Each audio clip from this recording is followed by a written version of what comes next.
जमशेदपुर के सुंदरनगर केवड़ा डुगरी पंचायत के धोडांगा व आहार घुट्टू के पास असामाजिक तत्वों ने झाड़ी में आग लगा दी। आग धीरे धीरे गांव की ओर बढ़ता जा रहा था।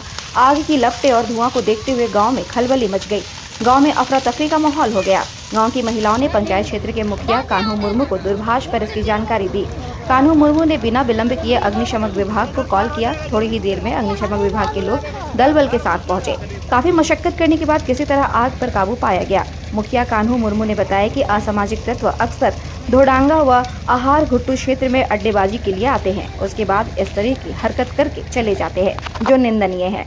पास के जंगल में भी अक्सर कई लोग बिना सोचे समझे आग लगा देते हैं, जिसके बाद ग्रामीणों को उसका खामियाजा भुगतना पड़ता है।